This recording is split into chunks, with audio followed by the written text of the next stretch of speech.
I just lost 23 pounds of fat in the last 14 weeks. I'm going to show you exactly how you can achieve that yourself through 5 simple steps. So we're going to run through how aggressive to go, how to set up your nutrition, what you should be doing with your training and activity, sleep and recovery considerations, and how to actually stick to the plan. First of all, we need to go through rate of loss. If you want a more moderate approach, you're going to aim for 1% loss per week. If you want a more aggressive approach, you're going to go for 1.5% loss per week. If you're doing 1% per week, it's going to require 10k steps per day, weighing out all food portions and tracking and pre-planning any meals out. If you want to go more aggressive at that 1.5, you're going to need to do 15k steps per day, weigh out all food portions and no off-plan meals. How do we actually set that nutrition up then? So first, you're going to need your body weight in pounds. If you don't have that, take your weight in kilograms and multiply that by 2.2. You're then going to multiply your weight in pounds by either 8 or 10. If you want a more moderate approach, you're going to multiply this by 10. If you want a more aggressive approach, you're going to multiply this by 8. So as an example, 84 kilograms myself, times this by 2.2, that is 185 pounds, my starting weight. If I wanted an aggressive deficit, I would multiply this by 8 to get 1480 calories. If I wanted a more moderate deficit, I would multiply this by 10 to get 1850. I personally did a moderate deficit and just stretched out for a little bit longer. Then with your protein, this is the most important macronutrient of the lot. Make sure that you're hitting 1 gram per pound of body weight per day.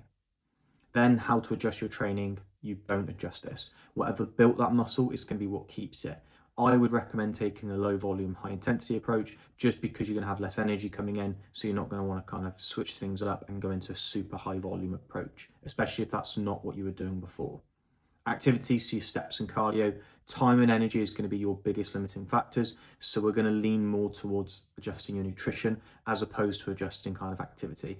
But as I said, keep steps between 10 to 15k per day, depending how aggressive you're going. And cardio, if you do want to utilize it, I'd keep it to rest days between 20 and 25 minutes each time. Then your sleep and recovery. This is massively overlooked, so don't do this. Make sure that you are getting a minimum of 7 to 9 hours sleep each night, and make sure that you dedicate weekly downtime to actually switch off and relax. And then adherence. This is the biggest factor then. It's really, really important that no matter how good the plan is, if you don't stick to it, you're not going to see a result. So make sure that you stick to that plan, monitor your energy, your progress, and take breaks where needed. I'd probably recommend sticking to an aggressive approach anywhere between 4 and 8 weeks. And if you feel like sleep, energy, motivation is really dipping, spend a few days just back at maintenance and recover. And if you achieve that, you will get a result. As you can see here, 10.4 kilograms dropped across 14 weeks. And as you can see from the photos, pretty big changes to my physique. If you want to achieve this yourself, wave 3 of the Power Up is currently live, my 8-week program, where I can guarantee that you will lose between 5 and 10 kilograms in that time. If you want to know more, just drop me a DM with the word Power Up.